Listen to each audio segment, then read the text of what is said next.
Viva! Viva Baba Mona! Viva! Madibiko nyalolwe Yesu landa wasigu mala odiduna ewangiore. I'm also with the side bed. Nyarunagi TV, your listening ear.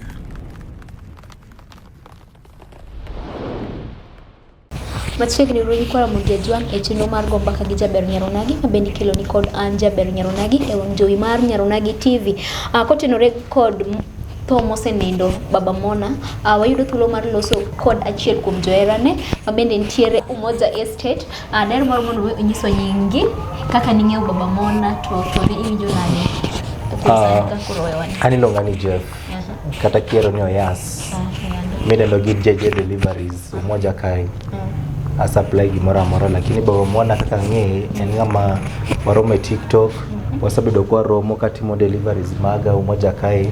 Waromo samoro amoseni Baba Mona intie tane wekiko tani kore en ng'ama osabedo ka advice ji e mbui mar TikTok kongiso no wacha dier no onge gima no opando winjo mani rit matino ngojo scroll kidogo to views osachwado mana 1000 iwinjo kore en ng'at mano wahero mana nokwangeno ni onya chopo kanyo thone nya biro abruptly yes. Yes. Kaluwore gi tungo mosebedo kadhi mbele ahinya nyaka winjruok mag paro oganda mopogore opogore ahinya to matiyo gi lai mar Facebook kod TikTok. Ang'o madier wachno kuom sani kaluwore gi gwenyruok mar paro? Gwenyruok ing'eni kaluwore gi kaka iwinjo ni jomoko yawo paybill machielo, jomoko TikTok, jomoko Facebook yawo paybill. Koro mani ng'eni ne nitie gwenyruok maro matin mane ji nokong'e ni nyatimore kamano, lakini at last ne jo merge pamoja magibiro together mawacho ni mai gima tiyo ma oganda te nya tiyo godo. Yes.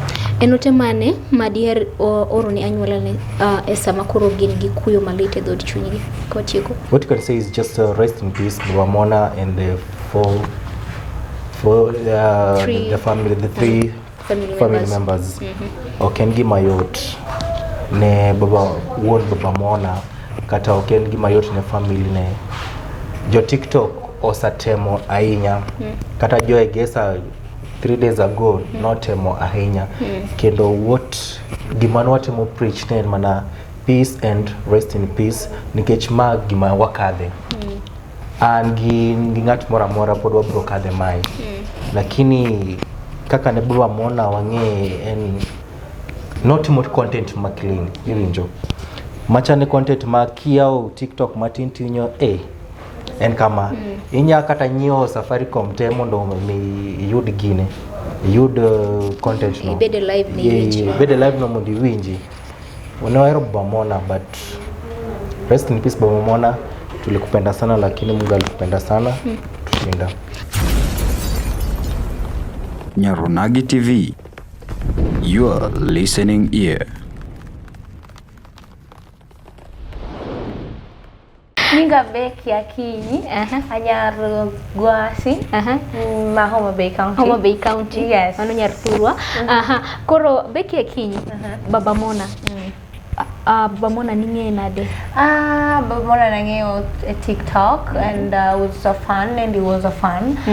Naero gamana teachings ke and he was very open to everyone and then he was friendly. So because he was friendly and I'm a friendly person, koro gik moko ne tek kodwa. Yeah. Nung'eyo maber. Nwang'eyo maber. E kinde marom nade? Kundalo mang'eny wang'ere duration mok ng'eny ahinya last year since last year nyaka samo nindo no.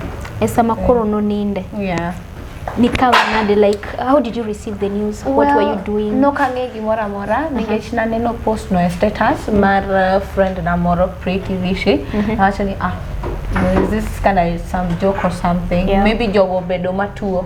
Then the Facebook chako message koro is everywhere. Koro I don't want to overreact or stuff. Koro and follow up what happened. And of course it was a shock. Koro ingeni losing someone that was healthy today ka ansani, and then king kataka gut diam kataka pinyuru. It's a very shocking news. Koro we had to accept that it happened, so we can't stop what was planned to happen. Personally, how do you feel? Very terrible. I feel ingeni lalo family yangwe na chia eot mzima is a very stressful. Jogo kwanza kan patanya lo bedo janiko. According to my mom tukoro wat kataembe dose luo jogo. It's a very crazy news, but I believe it happens for a reason. So and kwanza ukabelieve digime kama nyalo timorene ngato one family. Actually it looks like something that was planned. According to us Luos and people that viewed it, ninge shock negi yudo ni gari oluore kuomgi or something, nigi roll. So it feels like wakosonga to nachiko nwa nyithindo gito. Koro it's a shocking news and unbelievable at the same time. Do you feel there could be something that there's something that could have been done differently in order to avoid this? No, according to me, if something was planned like that, nothing can stop it, because once it was planned, I feel like that was the time. That was the time. If there is nothing could have been changed. According to some people's mindset, they like the whole family could have not traveled together in the same car. But how? I have a car and my sister and she's my daughter. So we have a car. We can go home all together. So it's there is nothing that could have been changed about it. So it's quoting from what the brother had told the TikTok family the first day that we went to visit the family, that in the morning when Kevin was actually trying to start that particular car, it was not starting. Then the mom went into the car and said, "Bona hii gari inakaa kunifinyia watoto." Because do you personally feel that she had seen this coming? According to the mom, unajua wazazi wanakuanga na ile. Let me tell you about my mom. Mamangu akinionanga akiwa home na kitu imemfanyikia, like ameshtuka ama amefeel akona malaria, I'm the first person she calls. Hivi dade gimawijo ka wiya bara. So she's always curious. Koroka to the mom, she I don't know if she viewed it or I don't know if she saw whatever. I don't know how she came to realize that. She could have felt it. She could have felt it. I don't know. It's just according to me, I don't know what to say about that. It's weird. Very. So actually speaking from the family's point of view or perspective at the current situation, we understand that the mom is not currently mentally stable, but the dad is the only one who is currently trying to maybe communicate, maybe act as the spokesperson of the family. What would you like to tell the family or advice maneminyalo mioni mama ni otimka mamondo omi? Personally, if you were the only surviving daughter of that woman. According to me, I would not allow anyone to talk to my mom at this state. And my mom should be kept and like my mom, if she was my mom, I could give her all the attention she needs and do something that will take the stress away from her. Tell her things that motivate, mami encouragement. To give media sa mandi ire. I'm sure a lot of media people will reach out on her, which is very dangerous. According to the dad, he's comfortable, which still, according to me, I don't feel it's good to that state. Those people need rest. They need to be in a quiet place with the people taking care of them and comforting them. So maswali mingi magmitero neja nyuol kakanga mamiyo should be avoided. So for now we can't say she needs mental help. Maybe later after the burial or whatever, because it takes time to heal from all of this. So Media, stay away from that woman. So here's my last question. Yeah. According to the verdict that was made on TikTok, that we're not supposed to be taking pictures or videos, any videos at the funeral, because this is because there is life after burial. Yes, there is. Some of these pictures might trigger bad memories, especially when you're a family member and you see them. You see them online. What's your take on that? It's very real. Don't take a picture of dead people, especially with blood. Don't do that. I know people have heart out here. Daro nigi ngufuma. Ido ka ngato nyalo ngadi ngada kaching kama kangweno without. I'm like, where do you get that that courage? Igulo courage no kanye mi ngada mtu adu. So people have courage. Mangato nyalo zimago picha o kaya unge fear. But we have to consider the family members. Koro, yeah. Even right now, I know we are going to the burial and we're planning to go for that is the schedule. But please don't take a picture of the dead. You can take a picture of the coffin, but not the dead. The can check go on video. Of course, there is pictures manager go kangema. Can we post? Go picture manage go kage smile go post that. Those are nice memories. Oh, mangato setoy.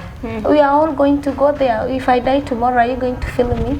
Obviously, I'll feel you because I'm actually there are with you at some point. It's going to torture my family because this thing is all over. Kwanza hii Baba Mona, it's all over. Koro our family, kama familia yao, they are also in the media. Koro kage scroll gileno. Samorogia, they're trying to heal and forget. To call the media chako yudo sura no kaka nogito. It's crazy. So we should avoid doing that because we have to consider the family's feeling, especially the family, brother, sister, dad, and the mother. Nyikora mogia juang mano chopo wa giko mar chenro makawuono gi Becky Akinyi meduru mana luwe e line mage mag mbui mongere kaka Becky Akinyi te TikTok, Instagram, it was also on Facebook. Yes. Becky Akinyi, right? Yeah. Okay, so Facebook too, and again Nyaunagi TV, and thank you so much. I really appreciate you. Thank you so much. I have a good time. Thank you. You too. Take care. Tunashukuru sana. Nyikora mogia juang mano chopo wa e giko mar chenro no ero moyo gi achiel kuom johera mag Baba Mona. Ibiro med paro ni Baba Mona ne jagono ero mane ohero riwo pacho oganda kanyakla ahinya to kotenore gi weche mag keny, kendo wanyalo bende wacho ni achiel kuom jothumbe wa maluo osepare gi padono mamita ahinya mabende oluongo ni advisor. Baba Mona was a great advisor, and wanyalo mana medo kwayo anyuola ne ni mondo bed gi chuny makwe e seche masani, kendo Ruoth Nyasaye omed miyo gi ngima mathoth kendo obed negi joka korgi.